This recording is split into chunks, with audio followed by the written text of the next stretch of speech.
आप मेरा शेड ये देख के फैसला ना करें कि भी शेड में कामयाबी है। जी जी। ये मैंने मेहनत करके इन जानवरों से कमा के इन्हीं का पैसा इन्हीं को वापस लगाया है। अच्छा। मैंने पहले दिन ये शेड नहीं बनाया। सर क्लोज फार्मिंग या कोई भी फार्मिंग अगर आप सोच समझ के प्रॉपर बिजनेस मॉडल से नहीं करेंगे तो नुकसान होगा। लेकिन मेरी नज़र में चराई मॉडल या ये जो रवायती मॉडल है उससे ज़्यादा ये साइंटिफिक क्लोज फार्मिंग कई गुना ज़्यादा मुनाफा भी है और कई गुना ज़्यादा इसके चांसेस भी हैं सक्सेसफुल होने के। बिस्मिल्लाहिर्रहमानिर्रहीम, अस्सलाम वालेकुम जी। आप देख रहे हैं टीएस नाली टीवी यूट्यूब चैनल और मैं हूं आपका होस्ट तारिक सुल्तान।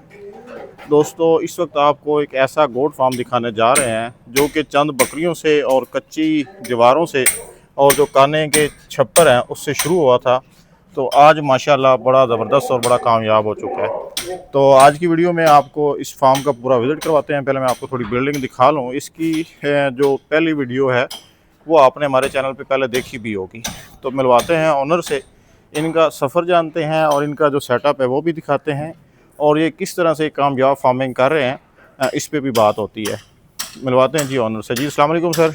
वालेकुम सलाम, क्या हाल है तारिक भाई? ठीक है अल्हम्दुलिल्लाह, शुक्र। आमिर भाई माशाल्लाह लोग आपको गोट फार्मिंग में बड़े अच्छे तरीके से जानते हैं, तो फिर भी कोई बंदा जो न्यू वीडियो देख रहा हो जी जी, तो उसके लिए काइंडली अपना जो है ना वो इंट्रोडक्शन करवा दें प्लीज़। सर मेरा नाम मोहम्मद आमिर सरवर फ़ारूक है। The Sarwar goat farm Harappa station से मैं आपसे मुखातिब हूँ। जी जी। आज से को तकरीबन 6-7 साल पहले मैंने सफ़र शुरू किया था 10 बकरियों से।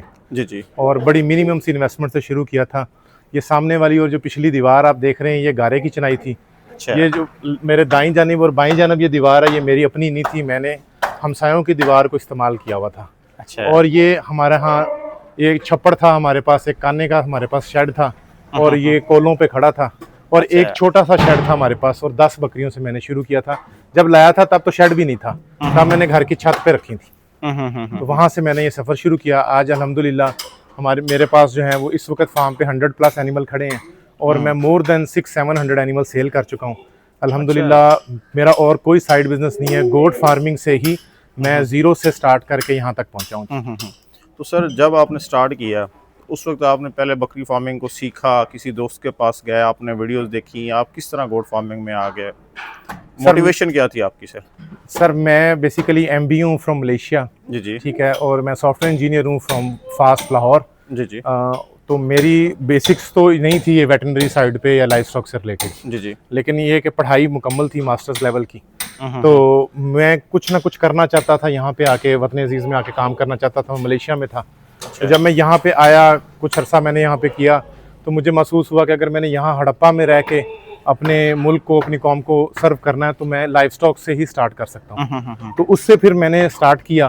पहले शुरू में मैं सिर्फ समझ लें कि ट्रायल बेसिस पे मैं एनिमल्स लेके आया 10 कि ये एनिमल से ही सीखूंगा और तो कोई इदारा ऐसा है नहीं जो सिखा सके। जी जी। तो एनिमल ही सबसे बड़ा इदारा है। ऐसे ही है। तो एनिमल्स को लेके आया, अपनी रिसर्च की, रिसर्च को फिर एनालिटिकल डाटा में कन्वर्ट करके अपना डाटा के ऊपर जो है अपना पूरा फार्म खड़ा किया। चाहे वो मेरी जेनेटिक्स हो, चाहे वो मेरी न्यूट्रिशन हो। आज अगर लोग कहते हैं कि आमिर भाई की न्यूट्रिशन जो है वो पाकिस्तान लेवल की बल्कि इंटरनेशनल लेवल की है, जेनेटिक्स सेकंड टू नन है। बोयर लेवल के नंबर्स मेरे पास जनरेट होते हैं डेली ग्रोथ के, 6 मंथ के, 12 मंथ के, तो वो तमाम एनालिटिकल डाटा की बेस पे हुए हैं। अच्छा। ठीक है, मैं हर जो है डेली वेट गेन लेता रहा, फिर वीकली लेता रहा, फिर फोर्टनाइटली लेता रहा। उस डाटा की बेस पे मैं अपनी सिलेक्शंस करता रहा, चाहे वो मेरी फीड की हो और चाहे वो मेरी जेनेटिक्स की हो। ज़बरदस्त हो गया। तो आपने किस नस्ल से शुरू किया था सर? सर मैंने सर सिंधी गुलाबी नस्ल से शुरू किया था। अच्छा। जिसे हमारे पंजाब में लोग कपला से के नाम से भी जानते हैं। ठीक है, उसको सिलेक्शन करने की कई वजूहात थी। सबसे पहले तो मैंने ये देखा कि जो बोयर वाले पॉइंट हैं वो किस में ज़्यादा है। अगर हम गौर करें तो इसकी टांग मोटी है, दोनों टांगों में खला ज़्यादा है, सीना खुला है, खाल मोटी है, सींग चौड़ा है, टॉप लाइन अंडरलाइन सीधी है, हूफ सीधे हैं। ये बोयर वाले पॉइंट हैं। अच्छा। इसके बरक्स जब हम अपनी लोकल ब्रीड यहाँ साहिवाल की, बीतल की बात करते हैं, मक्खी चीने की बात करते हैं, नुकरी की बात करते हैं, उनकी टांगें बारीक हैं, सामने दोनों टांगों में खला कम है। ठीक है, खाल बारीक है, वो ज़्यादा मिल्किंग साइड की उनकी प्रॉपर्टीज़ हैं, उनमें वो मीट वाली प्रॉपर्टीज़ नहीं है जो इंटरनेशनली देखी जाती हैं। तो इस बात पे मैंने इसकी सिलेक्शन की अपनी सिंधी कपले की। अच्छा। ठीक है, क्योंकि मैंने जब रिसर्च की तो मुझे मालूम पड़ा कि जो डेयरी फार्म है उससे ज़्यादा जो है वो मीट पर्पस फार्म कामयाब है। ऐसे ही है। तो बोयर के नंबर्स जो हैं, बोयर के सक्सेस रेट ज़्यादा है compare to, in comparison with अगर आप हम सानन की बात करें। जी जी। ठीक है, तो इसलिए फिर मैंने सिलेक्शन लोकल ब्रीड में रहते हुए इंटरनेशनल में तो जाना नहीं था, मैंने गुलाबी की सिलेक्शन की। और खूबसूरत तो ये है ही, अगर हम कुर्बानी की मार्केट की बात करें तो सफेद रंग ज्यादा बिकता है, ऐसे ही है, लंबा कान ज्यादा बिकता है, ऐसे ही है। तो वो पॉइंट अपनी जगह, लेकिन प्रोडक्टिव पॉइंट की मैंने पहले उसको प्रायोरिटाइज किया और वो बोनस में थे। ठीक है, तो इन दोनों चीजों का जब मिलाप बना तो फिर गुलाबी ब्रीड की सिलेक्शन हुई। जबरदस्त हो गया। तो गुलाबी को आपने मिक्स किया, हमारी जो लोकल है मक्की चीनी है या फिर जी, वो मैंने क्रॉस में भी किया और मेरे पास प्योर में है। ये प्योर में खड़ा है जानवर, ये भी प्योर में खड़ा है। अच्छा है। ये क्रॉस में खड़ा है, वो भी क्रॉस में खड़े हैं। अच्छा, ये क्रॉस वाले हैं। ये क्रॉस है जी। अच्छा, वो तो प्योर है। ये क्या लगता है, ये क्रॉस वाला तो उससे ज्यादा खूबसूरत नहीं हो गया, बड़ा नहीं हो गया? नहीं। रिजल्ट कैसा पाया सर? सर रिजल्ट बहुत शानदार आया है। अच्छा है। इसमें एक बहुत सारी चीजें हैं जो लोग नहीं समझते। ये जी। सिंपल क्रॉस नहीं है। अच्छा है। पहले 5 साल लगा के गुलाबी को मैंने पक्का किया है। अच्छा, यानी कि मैंने बार बार वो गुलाबी बच्चा सेलेक्ट करके इनको इनकी अपनी ब्लड लाइन को इम्प्रूव किया है, जो हर 12 महीने पे कंडा जीतते थे। मिसाल के तौर पर, हाँ जी, उसकी इंप्रूवमेंट के लिए। मिसाल के तौर पे मेरा अगर 12 महीने का बच्चा पहले 50 kg का आता था, तो अगले साल 60 पे आया, फिर 70 पे आया, फिर 80 पे आया। तो इस तरह से मैंने जब क्रॉस के लिए अपने ब्रीड को पहले उस मुकाम पे लेके आया हूं कि जहां पे मैंने उसको क्रॉस के काबिल बनाया। जी जी। उसके बाद मैंने जब क्रॉस में उसमें बक यूज किया, तो वो भी मैंने टॉप ऑफ द लाइन बक शेख अब्दुल वहाब भाई से बक लेके आया हूं मैं, फैसलाबाद एग्रीकल्चर यूनिवर्सिटी के कंपटीशन विनर में से। अच्छा है। वो मैंने यूज किया। तो बक भी कोई ऐसे नहीं यूज कर लिया कोई रैंडम। जब ये दोनों चीजों का इम्तजाज हुआ कि फीमेल्स भी पीछे सिलेक्टिव ब्रीडिंग से इंप्रूव होके ऊपर आई हैं और उधर से बक भी अच्छा आया, जी जी, तो फिर अल्हम्दुलिल्लाह मेरे 2 दांत जानवर 100 kg पे जा रहे हैं। अच्छा, 2 दांत जो है वो 100 किलो कर रहे हैं वजन। जी, जा रहे हैं। जबरदस्त, माशाल्लाह। और आवर भी माशाल्लाह, आपने जो सेटअप बनाया ये बड़ा खूबसूरत बनाया। सबसे पहले तो हम अपने तरफ से और अपनी ऑडियंस की तरफ से आपको मुबारकबाद पेश करते हैं कि आपने वो जो कहते हैं ना लो कास्ट, जीरो से आपने स्टार्ट लिया। जी जी। आज माशाल्लाह अल्लाह पाक ने आपको हीरो बना दिया है। तो सेटअप जो है वो भी आपने बड़ा ज़बरदस्त खूबसूरत बनाया। कन्वेंशनल नहीं आपने बनाया कि एक वो जैसे शेड बनाते हैं नीचे। जी जी, उसके इसके पीछे पूरी रिसर्च थी सर। अच्छा, हम जिस इलाके में जिस डेमोग्राफिक में खड़े हैं, यहाँ पे आप देखें, हड़प्पा के म्यूजियम पे चले जाएं, जो 7000 साल पुरानी भी हमारी इमारत नजर आएगी, वो डार्ट वाली आर्च वाली नजर आएगी। अच्छा, तो हमारे इलाके के लिए आर्च से बेहतर कोई डिजाइन नहीं है। हमारे लिए वो अमेरिकन या ऑस्ट्रेलियन या यूरोपियन डिजाइन हमारे इलाके के लिए है ही नहीं। ठीक है ना? मतलब ये है कि हर जो शेड का डिजाइन है ये भी ज्योग्राफिकली जी जी, इलाका टू इलाका वेरी करता है। जी बिल्कुल। मतलब जो यहाँ पे पंजाब में मुख्तलिफ जगहों पे जो शेड कामयाब है, वो सिंध में वैसा शेड कामयाब नहीं है सर। अगर टेम्परेचर में डिफरेंस है तो बिल्कुल वो आपको उसको उस लिहाज से तब्दीली करनी पड़ेगी। जबरदस्त हो गया जी। तो और मैं ये पूछना चाहूँगा कि ये आपका टोटल एरिया कितना है जो ये फार्म? सर 24 मरले का। 24 मरले का है जी। और 24 मरले पे आपके पास जो कैपेसिटी है जानवरों की वो कितनी है सर? वो 150 तक जा सकते हैं, लेकिन हम 100 तक रखते हैं। अच्छा, 150 तक आप 24 मरले में रख सकते हैं, माशाल्लाह जी। तो ये आपने जो इनका एरिया है ये सारा, ये नीचे से कच्चा है सर? ये कच्चा है जी, बिल्कुल। अच्छा, ये सारा कच्चा है। ये कच्चा है। हाँ जी। तो ये आपने जो है जंगले वगैरह डाले बनाए हुए हैं कि जी, सेग्रीगेशन की हुई है। अच्छा, मतलब ये अलग-अलग है। जी बिल्कुल। तो जानवर रेस्ट भी यहाँ पे करते हैं? जी जी बिल्कुल। ये इस तरह से डिजाइन किया गया है कि ये वाला शेड जो है ये ईस्ट ओपन है, जी जी, और ये वाला शेड जो है ये वेस्ट ओपन है। अच्छा, ठीक है, हम ये सेंटर में खड़े हैं, नॉर्थ टू साउथ। जो ईस्ट ओपन है ये सुबह को इनको AD3 चाहिए होती है, जिसके टीके भी लोग लगाते हैं। वो चढ़ते हुए सूरज में भरपूर होते हैं, जिसे विटामिन D कहते हैं हम। जी जी, ठीक है, तो चढ़ता हुआ सूरज के लिए ये शेड है। अच्छा, क्योंकि ये मशरिक की तरफ खुला हुआ है, जिसे हम ईस्ट ओपन कहते हैं। जी जी। जब मशरिक से सूरज ने निकलना है तो उसकी जो शुरू वाली विटामिन D वाली सारी किरणें इनकी हड्डियों को इनको मिलनी है। जबरदस्त। ठीक है, तो ये शेड के डिजाइन इस तरह से। ये सर्दियों के लिए शेड है। ठीक है, जब ये सूरज सर्दियों में लेट निकलता है 10-11 बजे, जी जी, तो ढलता हुआ सूरज जो है वो इस शेड पे पड़ेगा। जबरदस्त। जैसे अब आपको नजर आ रहा है कि रोशनी खत्म होती जा रही है, वो उधर देखें तो रोशनी उधर आ रही है। ऐसे ही है। ठीक है, तो ये हमें सर्दियों में ये हमारे काम आएगी। अच्छा, तो इसको ज़हन में रखते हुए शेड डिजाइन किया गया। इसको इस तरह से भी बनाया गया कि हमने अगर इसको एक करना हो तो हम कल को इसको खोल देंगे, ये यहाँ से लॉक हो जाएगा, ये यहाँ से लॉक हो जाएगा। अच्छा। इसको हम खोल देंगे, अभी जानवर है इसलिए बंद कर रहा हूँ, और इसको हम यहाँ पे लगा के तो ये पूरा एक बना देंगे। जबरदस्त। ठीक है, इसको इस तरह से डिजाइन किया गया, वेरी गुड, ताकि इसको हम सिंगल यूनिट भी कर सकें और सेपरेट भी कर सकें। जी जी जी। तो खुलियां वगैरह आपने कहाँ पे रखी हैं? यहाँ पे तो हमें नजर नहीं आ रहा। सर खुरलियां हमने बनाई हैं, अमेरिकन फीडर्स बनाए हैं। पहले हमारे पास जब हम पुराना शेड था तो हम यही देसी खुरलियों पे ही थे। अच्छा, ये टोकरे वगैरह, टोकरे और वही टोके का इस्तेमाल, वही कुतर के डालना। अच्छा। ठीक है, अब हम जदीद खुरलियों की तरफ चले गए। मैं जरा खुलियां भी दिखाना चाहूंगा। जी जी, आ जाए आप। अच्छा, ये इधर अंदर से जाए? यहाँ से हम जा सकते हैं। अच्छा, जबरदस्त। ये बच्चों के लिए कैबिन बनाए गए हैं। ये डिफरेंट कैबन है, 4 यहाँ पे 2 वहाँ पे हैं। अच्छा, जो ये बच्चा पैदा होता है उसको नीचे पराली बिछा के यहाँ मट्टी से बचाने के लिए यहाँ कैबन में रखा जाता है। ये बच्चों के कैबन है। इन बच्चों के कैबन में से हमने रास्ता निकाला हुआ है उधर।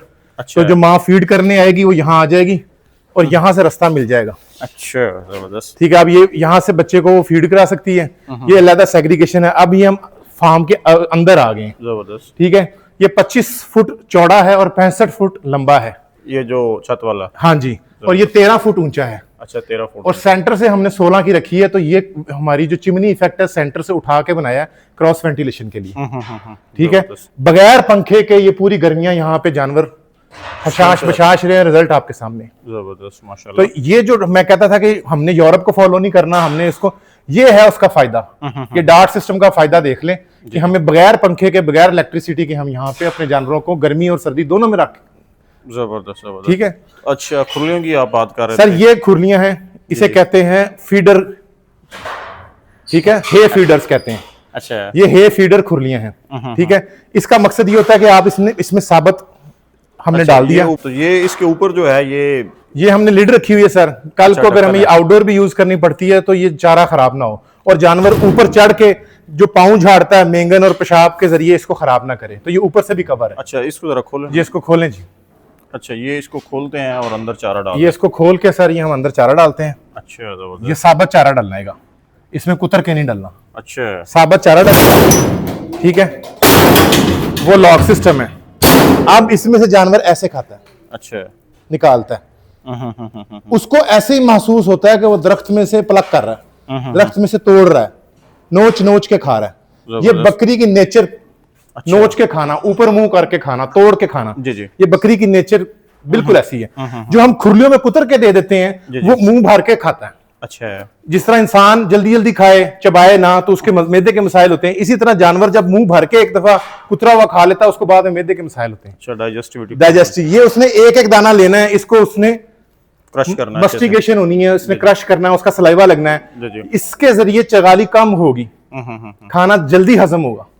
उसमें अगर वो खाता रुख भर के खुरली में से कुतर के तो उसको ज्यादा जोर लगाना पड़ेगा चगाली के अंदर, क्योंकि वो वैसे साबत फेंकी जा रहा है ना। जी, आपने टोटल जो है ना शेड में ये खुरलियां दी हुई हैं, इन खुरलियों से आपने पार्टीशन का काम लिया हुआ। तो ये कितनी, इनकी ऊंचाई कितनी है सर? ये 4 फुट की है जी। अच्छा, खुरली 4 फुट पे है। अच्छा, ये 2 फुट पे इनका ट्रे बनी हुई है। अच्छा, यही ट्रे साफ होकर इसमें वंडा डाल जाता है। अच्छा, वंडा यहाँ पे अभी ये ट्रे जो होल्डर का काम कर रही है, चारे को जाया होने से बचा रही है। अच्छा, जो यहाँ से निकालेंगी तो वो नीचे गिरने की बजाय जबरदस्त, इसमें आ जाएगा।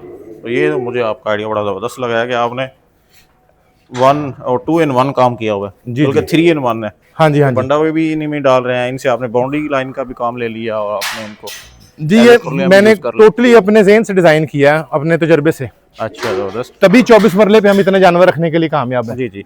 तो और ये जो खुला एरिया है इनका, ये कितना है? ये सर जो हमारा ईस्ट ओपन शेड है ना जी, जी, ये 25 बाय 65 क्लोज है जी जी, और 15 बाय 65 खुला है। अच्छा, ये खुला है, ठीक है। और ये जो वेस्ट ओपन है ये 15 बाय 65 क्लोज है जी जी, और 15 बाय 65 ही खुला है।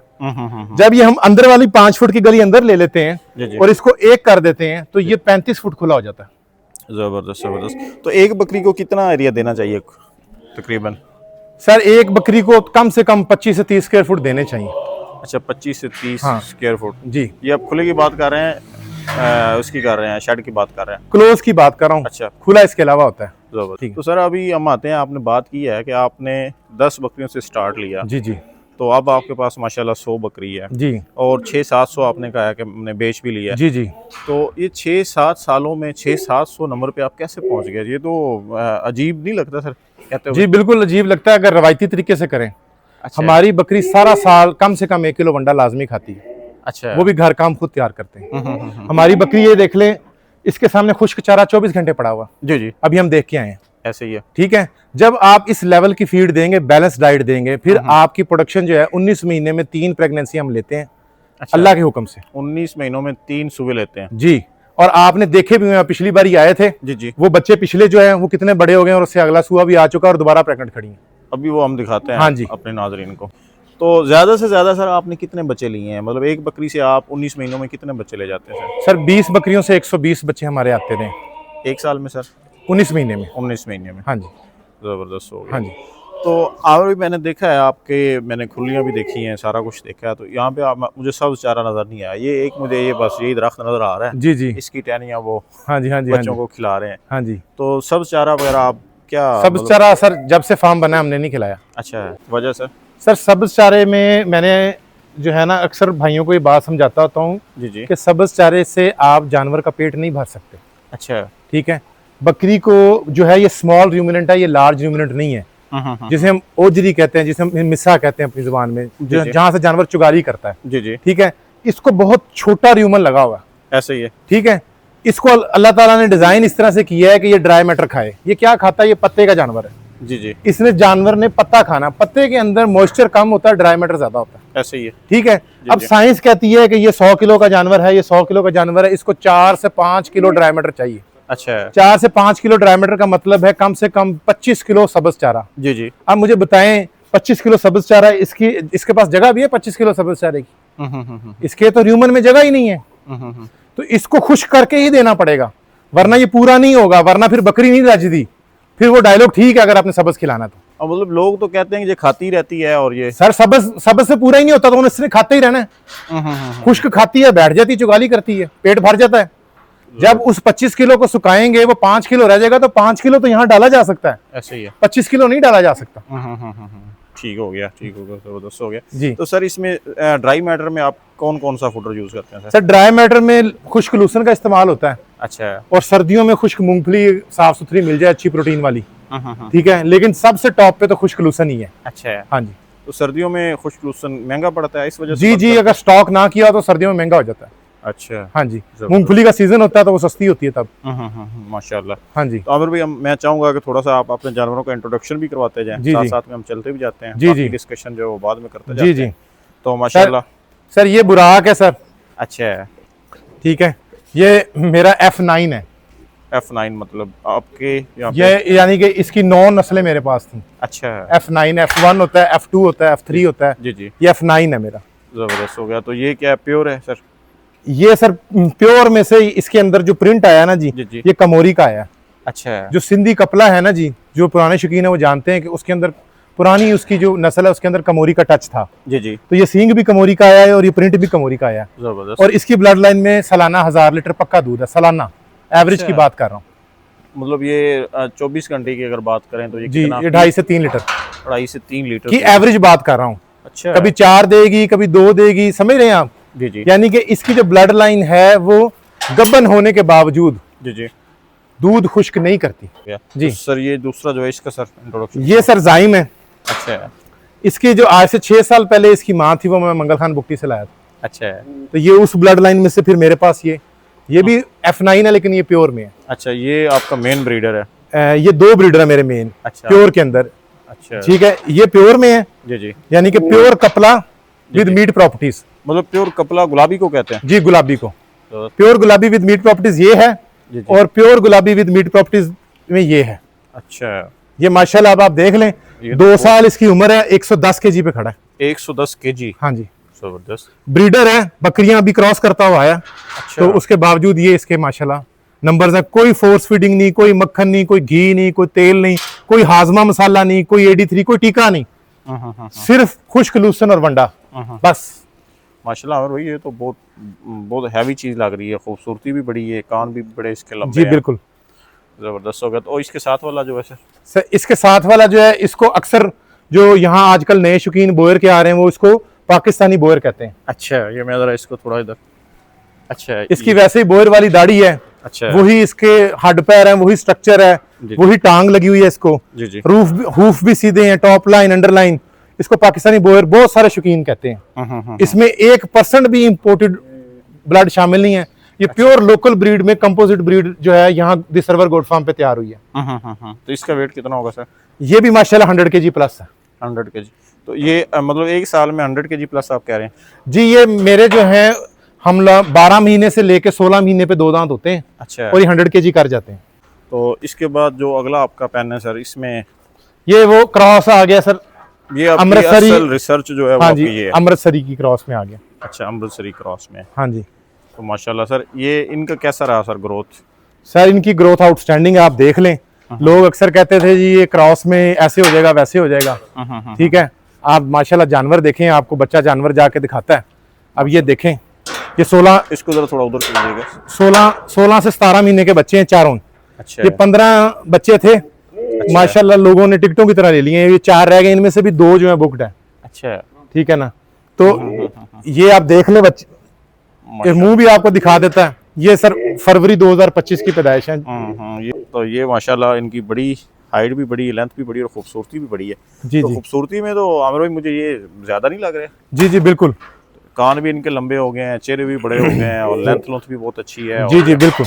अच्छा, ये इसका गुलाबी का और हमारी जो अपनी यहाँ की लोकल बीतल है उसका क्रॉस है माशाल्लाह। जी जी जी जबरदस्त। लेकिन ये मैंने आपको पहले भी अर्ज किया है जी जी कि कोई भी XYZ गुलाबी मंडी से उठा लें, XYZ बकरा बीतल का मंडी से उठा लें तो ये रिजल्ट नहीं आएंगे। मतलब ये कि ये आपके टॉप लाइन गुलाबी, टॉप लाइन गुलाबी का, दोनों टॉप नस्लें लाइन का। दोनों चीजें जो है टॉप लाइन, उसके बाद ये रिजल्ट है माशाल्लाह। ये तो बड़ा खूबसूरत लग रहा है ये इसमें भी 1000 लीटर दूध वाली ब्लड लाइन है। अच्छा, फीमेल की तरफ से जो ये देखिए इसके कान भी बड़े हैं, फेस भी बड़ा जबरदस्त है माशाल्लाह। जी। तो ये ब्रीडर है आपका? जी जी बिल्कुल। ये रखा हुआ है। हाँ जी। आमिर भाई मैं यहाँ पे ना वीडियो थोड़ी लंबी हो जाएगी, लेकिन ये कि मालूमात भी होती है। लोग हमारे व्लॉग जो है ना बड़े शौक से देखते हैं। जी जी हम कोशिश करते हैं कि जो क्वेश्चन हमारे लोग कमेंट्स में करते हैं ना, जी जी मैं मोस्टली कमेंट्स जो है ना वो रीड आउट करता हूँ। जी जी तो मुझे थोड़ा सा ना ब्रीडर के हवाले से बता दें कि ब्रीडर जो है ना वो कैसे सिलेक्ट करना चाहिए। मतलब ये कि हमने तो देखा ना कि जिसके जनाब वाला हाइट बड़ी है, लंबाई बड़ी है, कान जिसके लंबे हैं, हाँ जी हाँ जी उसको ब्रीडर करना है। जी जी बिल्कुल। तो आप ब्रीडर जो सिलेक्शन है उस पे थोड़ा सा ना हाँ जी, बता हाँ दें जी। कि ब्रीडर सिलेक्शन कैसे करें सर। सर सबसे पहले ब्लड लाइन है, जी जी ठीक है, पेडिग्री है। जी जी आपने ये देखना है कि इसकी पिछली नस्लों में क्या परफॉर्मेंस आ रही है, जी जी ठीक है, इसकी माँ की साइड से, इसकी बाप की साइड से क्या परफॉर्मेंस आ रही है। जी जी अब परफॉर्मेंस फिगर आपने देखने हैं, जी जी उनमें क्या देखना है कि पैदा होते बच्चा वजन कितना डाल रहा है। जी जी पैदा होते बच्चा 1 आ रहा है, 2 आ रहा है, 3 आ रहा है, जी जी मेल आ रहे हैं, फीमेल आ रहे हैं, जी जी डेली ग्रोथ कितनी आ रही है, अच्छा ठीक है, 3 माह पे वजन कहाँ जा रहा है, 6 माह पे कहाँ जा रहा है, 12 महीने पे कहाँ जा रहा है, जी जी एनुअल मिल्क टर्नओवर कितना है। जी जी ये हैं वो पॉइंट जो आपने पूरी पिछली 6-7 नस्लों में देखने हैं, माँ की साइड से भी और बाप की साइड से भी, जबरदस्त। ठीक है। ये आपका क्राइटेरिया होना चाहिए, प्रोडक्टिव पॉइंट्स, जी जी नाक कान नकोड़ा खूबसूरती कलर पैटर्न नहीं, अच्छा ये प्रोडक्टिव पॉइंट आपने देखने हैं। जब ये देख के आप ब्रीडिंग करेंगे आप इंप्रूवमेंट की तरफ जाएंगे। जबरदस्त। जब आपने सेलेक्टिव ब्रीडिंग करनी है, जी जी आप देखें ना मिसाल के तौर पे एक जानवर है वो हाइट में ज्यादा है जी जी मगर उसका स्ट्रक्चर वैसा नहीं है और कंडे पे वो कम है, जी जी और एक वो कंडे में जीत रहा है जी जी और आप उसको इग्नोर कर रहे हैं कि यार नहीं इसकी हाइट ज्यादा जी है। जी। पंजाब में हाइट पे जानवर सेलेक्ट हो रहा है, जी जी सिंध में कान पे जानवर सेलेक्ट हो रहा है। जी जी जब आप इस तरह से सिलेक्शन करेंगे फिर इंप्रूवमेंट नहीं होगी। जबरदस्त हो गया माशाल्लाह। तो आगे चलते हैं जी आमिर भाई, बहुत जबरदस्त लग रहा है ये, खास करके ये जो आपके ये बच्चे हैं ना जी ये मुझे बहुत खूबसूरत लगे हैं। तो इनके साथ की फीमेल्स भी हैं सर? जी ये फीमेल्स हैं, अच्छा ये इनकी बहनें हैं। अच्छा, ये दिखाने से पहले मैं यहाँ से, अच्छा इस पे बाद में आता है। हाँ जी। अच्छा इनकी सर कितनी एज है सर? ये इन्हीं के साथ ही पैदा हुई हैं। अच्छा ये वही 16-17 महीने। अच्छा 16-17 महीने। जी जी। तो कितने ये सुबह इन्होंने दे दिए? एक सुबह दे दिया, दूसरी बार ही गब्बन है। अच्छा दूसरी 8-9 महीने की क्रॉस हुई थी, 2 दांत पे पहला बच्चा दे दिया था, अच्छा अब दोबारा ठहरी हुई माशाल्लाह। माशाल्लाह जबरदस्त। ये बच्चे इनके हैं। अच्छा ये पहले सुबह के इनके बच्चे हैं? हाँ जी। ये बच्चे अब 75% बीतल है अच्छा और 25% गुलाबी रह गया। हाँ जी माशाल्लाह। इनमें तो आप प्रिंट भी बड़ा खूबसूरत लेके आ गए। जी माशाल्लाह, ये अल्लाह ताला ने दिए हैं जी। हमने अपने ज़हन से जी। करते हैं ब्रीडिंग, हमें पता है कि कौन से कलर पे क्या छोड़ें तो क्या रिजल्ट आएगा। बाकी अल्लाह ताला बरकत डालता है। इस बारी हमारी 90% फीमेल आई हैं। अच्छा अब ये अल्लाह ताला के करम के अलावा कोई ऐसी चीज नहीं है कि मैं कहूँ जी इस कारीगरी से आ गई, नहीं, अच्छा ठीक है, 90% फीमेल आई हैं इस बार। जबरदस्त। तो इनकी एज सर कितनी है? सर इसमें कोई 1.5 महीने का है, कोई 2 का है, कोई 2.5 का, मैक्सिमम 3 महीने के हैं। तो इनको आप डाइट शाइट क्या दे रहे हैं? ये सर जब ये पैदा होते हैं जी जी तो दूध पे होते हैं, दूध हम थोड़े थोड़े वक्फे से पिलाते हैं। पहला 1 हफ्ता, अच्छा 1 हफ्ते का हमारा होता है कि हम 3 से 4 घंटे बाद थोड़ा थोड़ा चंगवाते हैं, इकट्ठा पेट भर के नहीं देते, ना ज्यादा लंबे अरसे के लिए भूखा छोड़ते हैं। जी जी 1 हफ्ते के जब हो जाते हैं तो हम इनको वंडा शुरू करते हैं, जिसे हम बच्चों का स्टार्टर वंडा कहते हैं। जी जी चारा नहीं देना, सब्ज खुश्क भी नहीं देना अच्छा जब तक चुगाली नहीं शुरू करते। वो स्टार्टर वंडा और दूध जी जी। इनका चलता है पहले 30 दिन। अच्छा 30 दिन पे थोड़ा थोड़ा खुश्क चारा शुरू किया जाता है, बिल्कुल मामूली। अच्छा जब 40 दिन पे चगाली पूरी शुरू कर देते हैं फिर खुश्क चारा जो है वो मुकम्मल दिया जाता है। जबरदस्त। अक्सर फार्मर गलती करते हैं पैदा होते बच्चे के आगे पत्ते, सब्ज पत्ते लटका देते हैं, जी जी वो फिर पेट लटक जाता है, क्योंकि चुगाली तो भी शुरू नहीं हुई, पत्ता कैसे हजम होगा। जी जी, वो पेट की वजह से वो जल्दी जवान नहीं होते सर। जी जी। तो तकरीबन कितने महीने का बच्चा जो है आपका वो जवान हो जाता है सर? सर फीमेल जो है? फीमेल हमारी माशाल्लाह जो है ना जी, हमने इसका रखा हुआ, ये भी हम साइंटिफिकली चलते हैं कि हमने 40 से 50 kg की फीमेल हम क्रॉस करवा देते हैं। अच्छा, 40 से 50 kg की 7 माह में भी होती है, 8 माह में भी, 9 माह में भी। मैक्सिमम ये हमारी 7 माह से लेकर 9 माह के दरमियान क्रॉस हो जाती है। जबरदस्त। ये अभी उधर आप वो फीमेल्स देख लें, वो सारी हीट पे आई हुई हैं, 7 महीने की हैं, अच्छा, सारी हीट पे हैं। जबरदस्त। अच्छा, तो ये वाला जो पोर्शन है सर? ये सर हमारा न्यूक्लियस हर्ड है, हमारी मेन बड़ी बकरियां हैं अच्छा, प्योर के अंदर। अच्छा है। जी। ये वो हैं जो आप स्टार्ट में लेके आए थे? नहीं, स्टार्ट में लेके आया था वो, इसमें से सिर्फ ये सारी यहीं घर में ही पैदा हुई हैं। अच्छा, ये आपकी सारी गुलाबी की यहाँ हाँ की जी। होम ब्रीड है? एक ये बकरी है पुरानी मंगल खान वाली। अच्छा, तो सर ये कहते हैं कि जोग्राफिकली जिस जगह की ब्रीड होती है वहाँ पे ही वो सर्वाइव करती है, जिस तरह राजनपुरी है, वो राजनपुर के अलावा जो है वो नहीं करता। तो आपने यहाँ पे जो ये किया है, तो ये तो बड़े ज़बरदस्त, इनका साइज़ भी बड़ा है, चौड़ाइयाँ भी बड़ी हैं, हर लिहाज से ये पूरी है। ये भी 2-3 माह की गब्बन है, 100 kg की है। अच्छा, ये तो देखिए। ये क्या वजह है, मतलब ये सर राजनपुरी का तो एक और इशू बन गया था ना जी। जी जी। राजनपुरी में इन ब्रीडिंग बहुत हुई थी। अच्छा है। तो इन ब्रीडिंग की वजह से उनमें फिर खुसरे बच्चे, कांज बच्चे पैदा होना शुरू हो गए, उनके अंदर इम्यूनिटी गिर गई। अब वो गीली गर्मी और गीली सर्दी बर्दाश्त नहीं करती, तो वो इन ब्रीडिंग के नुकसानात हुए थे। अच्छा अच्छा अच्छा। आप किसी भी जगह का जानवर कहीं पे भी पाल सकते हैं, अगर आप क्लोज फार्मिंग करते हैं, खुश्क चारा देते हैं, प्रॉपर वंडा देते हैं, प्रॉपर डाइट देते हैं, अच्छा माहौल देते हैं, आप कोई भी जानवर कहीं पे भी पाल सकते हैं। अच्छा, मसला नहीं है। नहीं तो सर बोयर और सैनन भी तो पाल रही है ना। यही है जबरदस्त। चला, तो ये सर ये वो फीमेल्स हैं जो अब हीट पे आ चुकी हैं। अच्छा, और ये 7 महीने की हैं। इन 2 बकरों इनको छोड़ के ये हमने एक्सपेरिमेंट किया है। तो ये वाली जो फीमेल है सर? ये भी बड़ी फीमेल्स हैं सर। अच्छा, ये भी गुलाबी की है? ये सर फीमेल, आप ये इस फीमेल को आप दिखाएं और इसकी आप एज गैस करें, आप भी तजर्बाकार बंदे हैं, इसकी एज गैस करें सर। होगी सर कोई 3-1 साल की, 3-4 साल की। सर ये डिफरेंस है हमारी जेनेटिक्स और डाइट प्लस हमारी ये पूरी केयर का। इसको थोड़ा उस साइड पे पीछे लेके जाएं। ये सर बकरी है जिसने 1000 लीटर वाली ब्लड लाइन तैयार की है। अच्छा, ठीक है। ये तो फिर काफी। अब ये बकरी आज से 6-7 साल पहले जब मैंने काम शुरू किया जी है, जी। तब मैं 8 दांत लाया था। अच्छा, तब 4 साल की भी लगाए तो 10 साल उम्र बनती है। वैसे मेरी नजर में ये इस वक्त 12 साल की है। अच्छा, जबरदस्त। ठीक है। तो लग ऐसे ही रही है जैसे 4 साल हाँ की। जी, इधर मुंह दिखाओ इसका। और माशाल्लाह ये भी 19 महीने में 3 प्रेगनेंसियां दे रही हैं। अब भी दे रही है? अभी दे रही है। जबरदस्त। ठीक है, पहले 3-3 बच्चे देती थी, अब 2 या 1 बच्चा देती है, मगर प्रेगनेंसियां दे रही है 19 महीने में 3। अच्छा, जबरदस्त। हाँ जी। और वो वाली जो है? ये तो घर में ही पैदा हुई है, 4 साल की है ये। इनके पिलर्स बड़े हैं, मोटी बड़ी है ये। हाँ जी, ऐसे- ये वो जो पाकिस्तानी बोयर है उसकी बहन है। अच्छा। हाँ जी। गोट फार्मिंग है सर, मुख्तलिफ स्कूल ऑफ थॉट्स हैं सर। जी जी बिल्कुल। कुछ लोग कहते हैं कि क्लोज फार्मिंग जो है ये बिल्कुल भी प्रॉफिटेबल नहीं है। जी जी। आपका हमने पूरा इंटरव्यू किया, देखा आपने, माशाल्लाह ये बड़े बड़े शेड जो है वो खड़े कर लिए। हाँ जी। शेड भी आपका बड़ा मैं कहता और हूँ कि बकरियों से पैसे कमा के खड़े किए। मतलब गोट्स में बहुत खूबसूरत शेड है सर। जी जी। तो इस साइड पे भी लोग देख रहे हैं, फिर आपके पास माशाल्लाह मुलाजिम वगैरह भी फिर रहे हैं। हाँ जी। तो ये लोग कहते हैं कि क्लोज फार्मिंग में बिल्कुल भी पैसा नहीं है। जी जी। तो आप इस पे क्या कहना चाहते हैं सर? सर क्लोज फार्मिंग या कोई भी फार्मिंग अगर आप सोच समझ के प्रॉपर बिजनेस मॉडल से नहीं करेंगे तो नुकसान होगा। लेकिन मेरी नज़र में चराई मॉडल या ये जो रवायती मॉडल है उससे ज़्यादा ये साइंटिफिक क्लोज फार्मिंग कई गुना ज़्यादा मुनाफा भी है और कई गुना ज़्यादा इसके चांसेस भी हैं सक्सेसफुल होने के। ठीक है। पहली बात मैंने आपको बताई कि बाहर जब आप सब्ज चारा खिलाएंगे या चराई करेंगे तो आपका जानवर जो है उसका ड्राई मैटर नहीं पूरा होना, उसकी एनर्जी नहीं पूरी होनी। आप उससे 19 महीने में 3 प्रेगनेंसियां नहीं ले सकते। जी जी। ठीक है। आप प्रोडक्शन उस लेवल की नहीं ले सकते। अगर क्लोज फार्मिंग में आप खर्चा करते हैं तो आपकी प्रोडक्शन तो उससे 3 गुना ज्यादा है। सर क्लोज फार्मिंग भी लोग कहते हैं अगर बकरी आपकी 150 से ज्यादा खर्चा कर रही है, जी 100 से ज्यादा ऊपर जा रही है, जी, तो फिर आप नुकसान में हैं। नहीं सर, आप 200 रुपया खर्चा लगा लें, अच्छा। 19 महीने का डाटा निकाल लें, 1,15,000 बनता है। जी जी। 1,15,000 बनता है 200 रुपया खर्चे से। 19 महीने में क्यों लगा रहा हूँ? क्योंकि बकरा 12 महीने पे तो 2 दांत होता नहीं है। जी जी। बात जेन्युइन करनी चाहिए। जी जी। बकरा 14, 15, 16 महीने पे जाके होता है। जी जी। माँ के पेट के 5 महीने हैं। जी जी। माँ की एवरेज 2 बच्चों की है। जी जी। 5 महीनों को 2 बच्चों पे तकसीम करें 2.5-3 महीने वो बनते हैं, ये 19 महीने बनते हैं। जी जी 19 महीने 200 रुपए के हिसाब से खर्चा 1,15,000 बनता है। जी जी दवाइयों का, अमले का, सब कुछ डाल लें 1,50,000 हो गया। जी जी। अब ये 100 किलो के अगर ईद पे भी बेचे तो 2.5-3 लाख के नहीं है। तो इसका मतलब तो ये है कि अगर आपने नस्ली जानवर रखना है, हाँ जी, तो फिर आप क्लोज नस्ली जानवर रखें जिसके रिजल्ट हों, जो आपको 2 दांत जानवर आपका 80 kg 90 kg 100 kg प्लस जाए, जो बकरा ईद पे 2.5-3 लाख का इजी बिके, तो आपको 100% प्रॉफिट है। 1.5 लाख के साथ 1.5 लाख आपको मिल रहा है।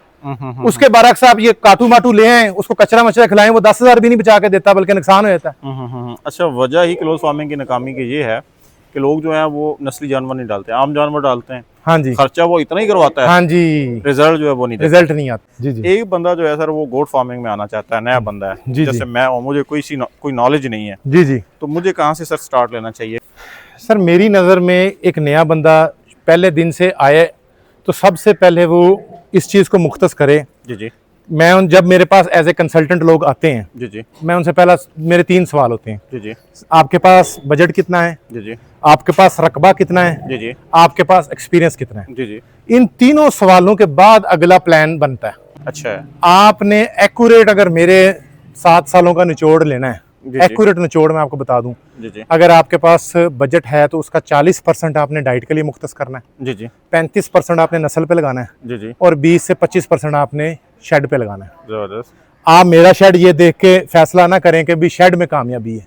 जी जी। ये मैंने मेहनत करके इन जानवरों से कमा के इन्हीं का पैसा इन्हीं को वापस लगाया है। अच्छा। मैंने पहले दिन ये शेड नहीं बनाया। अच्छा, ये आपने टोटल जो भी यहाँ पे हमें इन्वेस्टमेंट नजर आ रही है, या आप इंफ्रास्ट्रक्चर टोटल ये आपने नहीं से? ये बकरियों ने अपनी मेहनत से खुद कमाया है। अच्छा, आपने और किसी बिजनेस से? सर कहीं से नहीं आया है। अल्लाह, मेरे पास तो बजट नहीं था जब मैंने शुरू किया, मेरे पास वही था ना, मेरा कोई सेकेंडरी बिजनेस है। अच्छा, ये बकरियों ने अपनी मेहनत से खुद कमाया, तो इनको मैंने वापस लगा दिया है। डन हो गया। हाँ तो जी। शेड पे ज्यादा पैसा नहीं लगाना। शेड पे 25% आपने अच्छा माहौल देना है, हवादार देना है, धूप छांव से बचाना है। लेकिन वो आप जिस तरह मैंने कानों से शुरू किया था, मट्टी वाले से शुरू किया था, आपने मेरा पुराना देखा, लकड़ की खुरली से शुरू किया था। आप देखें, ईंटों पत्थर, और इसने बच्चे नहीं देने, बच्चे तो बकरी ने देने, ऐसे ही है। और वो बच्चे उसने देने अच्छी खुराक से। जी जी अच्छी नस्ल पे लगाएं, अच्छी खुराक पे खर्चा करें। आपके पास 100 रुपए है तो आपने उसमें से 40 रुपए खुराक के लिए रखना है। अगर आप क्लोज फार्मिंग कर रहे हैं, आपके पास जमीन नहीं है, तो खुराक खरीद के ही डालेंगे ना। जी जी। तो 40 रुपए उसकी खुराक के लिए रखें, 35 रुपए आप नस्ल पे लगाएं, यानी कि जानवर की परचेजिंग पे लगाएं, जी। और 20-25 रुपए जो है उसका आप शेड बनाएं। इस तकसीम के साथ चलेंगे परसेंटेज के लिहाज से, तो इंशाल्लाह कामयाबी होगी। सर ये आपने बड़ा अच्छा फार्मूला दिया है। तो तकरीबन आमिर भाई आपका खर्चा कितना हो रहा होगा सर, ये इस पे एक बकरी पे आपका डेली जो है, जैसे लोग कहते हैं जी डेली बकरी इतना खर्चा कर रही?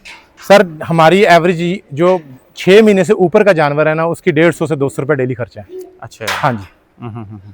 इससे नीचे पे ये प्रोडक्शन नहीं ले सकते, ये रिजल्ट्स नहीं ले सकते, ये रिकॉर्ड नहीं आप तोड़ सकते, नेशनल लेवल के, पाकिस्तान लेवल की चीजें नहीं आप बना सकते। आप 19 महीने में 3 सूए नहीं ले सकते, आप 20 बकरियों से 120 बच्चे नहीं ले सकते। इतना देंगे तो ये रिजल्ट लेंगे। हाँ जी। तो आमिर भाई एंड पे आप कोई मैसेज देना चाहें फार्मर को? सर नए फार्मर को यही रिक्वेस्ट है, जी जी मेरे पास इस वक्त 10,000 पेंडिंग मैसेज पड़ा हुआ व्हाट्सएप पे, जी जी दिन की 250-300 कॉल आ रही है। जी जी दर्जनों लोग जो है बगैर बिन बताए फार्म पे आ जाते हैं। जी जी ठीक है, जिसमें छोटा बड़ा सब है, जी जी वो सब लोग गोट फार्मिंग में आना चाहते हैं। जी जी लेकिन मैंने उन सब लोगों में एक चीज कॉमन देखी है, जी जी इम्पल्सिव। जी जी वो बहुत जल्द रिजल्ट चाहते हैं, रातों रात अमीर होना चाहते हैं। वो चाहते हैं कि ये कोई जादू की छड़ी है, जी जी। ऐसा नहीं है। इसका टाइम पीरियड है। जो बकरी आपने पहले दिन खरीदी है, उसकी बेटी आगे उसकी बेटी, जी जी ये तीनों जब इकट्ठी प्रेग्नेंट होकर बच्चा डिलीवर करेंगी, आपने ब्रेक इवन पे जाना है। ब्रेक इवन मतलब आपका जितना लगाया हुआ खर्चा वो पूरा होना है, उसके बाद मुनाफा शुरू होना है। इतना जिगरा है, इतना सब्र तहम्मुल है तो फार्मिंग में आए। बाकी ये कोई अलादीन का चिराग नहीं है कि रगड़ेंगे तो 6 महीने बाद करोड़पति बन जाएंगे। तो ये तकरीबन कितना टाइम रिक्वायर्ड होता है? मिनिमम 3 साल तो लगते हैं। मतलब ये 3 साल की फिजिबिलिटी आप माइंड में रख के फिर आए? जी जी बिल्कुल। तो लोग तो कह रहे होते हैं जी हम बकरी ली, उसने बच्चे दिए हैं और 6 महीने में प्रॉफिट शुरू। बस वो जो कह रहे होते हैं, फिर आपने माशाल्लाह उनका हाल भी देखा हुआ है। लॉन्ग टर्म कौन चलता है या किसके पास क्या ये आपने बहुत जबरदस्त, बड़ा अच्छा नॉलेज वाली बात की है। एक्यूरेट है ही है सर। आपके पास F3 नहीं आनी, हाँ जी। F2 F3 नहीं आनी, तब तक आप प्रॉफिट कैलकुलेट ही नहीं कर सकते। जी बिल्कुल नहीं, करना भी नहीं चाहिए। जिसमें इतना सब्र तहम्मुल नहीं है वो ना आए, वो अपना टाइम भी बचाए और इस फील्ड का भी एहसान करे। जब बंदा बगैर नॉलेज के आता है, उस फील्ड में आके नुकसान उठाता है, उस फील्ड का नुकसान होता है, वो 10 लोगों और को खराब करता है। ऐसे ही है, ऐसे ही है जी तो आमिर भाई बहुत शुक्रिया। बहुत शुक्रिया।